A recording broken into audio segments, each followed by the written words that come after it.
20 जुलाई को हुई गैंगवार की घटना को लेकर सिटी एसपी ने किया प्रेस वार्ता।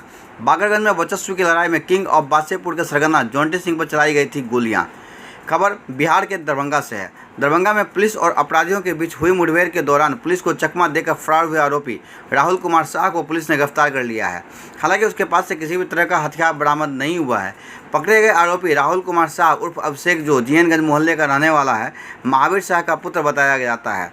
20 जुलाई को बाकरगंज में वर्चस्व की लड़ाई में किंग ऑफ बादशाहपुर के सरगना जोंटी सिंह पर गोलियां चलाई थी, जिसमें जोंटी सिंह बाल बाल बच गया था। नगर पुलिस अधीक्षक योगेंद्र कुमार ने प्रेस वार्ता कर बताया कि 20 जुलाई को गैंगवार में बाकरगंज में गोली चली थी। उसके दूसरे एक दिन 21 जुलाई को शाम लहरियासराय थाना क्षेत्र के खासराय में किंग्स ऑफ दरभंगा और किंग्स ऑफ बादशाहपुर के सदस्य गैंगवार के लिए इकट्ठा हुए थे, जिसकी सूचना पुलिस को मिली थी। पुलिस के पहुंचते ही आरोपी पुलिस पर गोलियां चला देता है। उसके बाद पुलिस ने आत्मसमर्पण करने को कहा, लेकिन गैंगस्टर के द्वारा पुलिस पर भी फायरिंग करते राहुल कुमार शाह फरार हो गया था। टेक्निकल सेल एवं पुलिस के सहयोग से राहुल को शाहगंज बेता से गिरफ्तार कर लिया गया। सिटी एसपी ने बताया कि गिरफ्तारी के वक्त उसके पास कोई आर्म्स नहीं था। आर्म्स एवं अन्य मामलों की पुलिस उससे पूछताछ कर रही है। दूसरी ओर अभिनव झा पुलिस पर फायरिंग करते हुए भागने का प्रयास किया, जिसमें पुलिस ने जवाबी कार्रवाई करते हुए गोलियां चलाई, जो अभिनव झा उर्फ अनुभव झा उर्फ विराज उर्फ विराट के पेट में गोली लगने से के बाद घायल हो गया था, जिसे इलाज के लिए डीएमसीएच में भर्ती करवाया गया था, जहां से डॉक्टरों ने गंभीर स्थिति को देखते हुए पीएमसीएच रेफर कर दिया था। फिलहाल अभिनव झा का इलाज पटना में चल रहा है।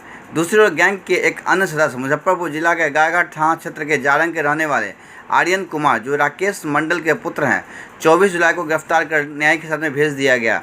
सिटी एसपी ने बताया कि घटना के दिन गैंग के अन्य सदस्य फरार हुए, जिसकी गिरफ्तारी के लिए टेक्निकल सेल के रामबाबू राय एवं अन्य पुलिसकर्मी की छापामारी कर रहे हैं। प्रेस वार्ता के दौरान सदर एसडीपीओ अनुज कुमार, लहरियासराय थानेदार एचएन सिंह, एएसआई मधु कुमार सिंह आदि उपस्थित थे। को शहर में दोपहर के समय में एक व्यस्त जगह मार्केट के पास में सूचना मिली थी कि मोटरसाइकिल पे 2 अपराधकर्मियों ने गोलियां चलाई हैं और संभवतः वो अपने किसी दुश्मन पे उन्होंने गोली चलाई, लेकिन वो गोली लगी नहीं और आसपास के लोगों में भी भय का माहौल बन गया। तुरंत थाने की टीम वहाँ पहुँची थी। हम लोग ने अपना अनुसंधान स्टार्ट किया तो शहर में जो हमारे सीसीटीवी कंट्रोल जो कैमरे लगे हैं उनके थ्रू हम लोगों ने अपनी छानबीन की और भी हम लोगों ने अपनी छानबीन की तो हमें पता चला कि इस घटना में 2 अभियुक्त शामिल थे। एक की पहचान हुई जिसका नाम था राहुल कुमार और दूसरा अभियुक्त जिसका नाम था विराज। तो हम लोग की अनुसंधान चली रही थी कि जस्ट उसके अगले दिन ख्वाजा सराय एक जगह है, व्यस्त मार्केट है, वहाँ पे कुछ अपराधियों ने जब पुलिस उनको पकड़ने अरेस्ट करने गई तो उन्होंने पुलिस पार्टी पर फायरिंग कर दी आत्मरक्षा में, और पुलिस ने भी बड़े बहादुरी से जवाबी कार्रवाई की। तो उसमें एक अपराधकर्मी जिसका नाम विराज था वो घायल हुआ था, उसको अरेस्ट किया गया था, और जो दूसरा अपराधकर्मी था राहुल, वो वहाँ से फरार हो गया था। आज मॉर्निंग में इन दोनों ही कांडों का अनुसंधान हम लोग तीव्र गति से कर रहे थे। एसडीपीओ सदर हमारे जो है उनके निर्देशन में एक टीम भी बनी हुई है। आज हम लोग को एक अच्छी सफलता इसमें मिली कि उस दोनों ही कांडों में गोली चलाने फायरिंग के जो कांड में जो अभियुक्त था राहुल, उसकी गिरफ्तारी हुई है, लहरियासराय थाना क्षेत्र से ही हुई है। उसने अपना अपराध स्वीकार किया है। पूछताछ में उसने बताया है कि दोनों ही कांड में इसके साथ में मोटरसाइकिल में विराज नाम का वो अभियुक्त था, जो कि उस दिन गोली लगने के बाद अरेस्ट हुआ था। इनके साथ में इनका एक और अपराधी था, उसका नाम आर्यन था। वो भी जो 20 तारीख को फायरिंग की घटना हुई थी उसमें भी वो शामिल था। उसे भी पहले ही अरेस्ट करके भेजा जा चुका है। विराज को ही पहले अरेस्ट करके भेजा जा चुका है। विराज के पास से इन दोनों ही घटना में इस्तेमाल किया गया हथियार और गोली भी बरामद हुई थी और घटना में प्रयुक्त मोटरसाइकिल भी बरामद हुई है। तो इस प्रकार से दोनों ही फायरिंग की जो घटना शहर में हुई थी, दोनों का दरभंगा पुलिस ने उद्भेदन किया है। हथियार भी जब्त कर लिया है, गाड़ी भी जब्त कर ली है। पूछताछ में हम लोग को इनके गैंग के बाकी लोगों के बारे में भी मालूम पड़ा है, जिनसे संपर्क में हैं और जो कि अपराध आगे भी कर सकते हैं। तो उन पर भी हम लोग अपना जो इन्वेस्टिगेशन है कार्रवाई है जारी रखे हुए हैं और जल्दी हम लोग उन पर भी कार्रवाई करेंगे। क्या ये वर्चस्व की लड़ाई का मामला है?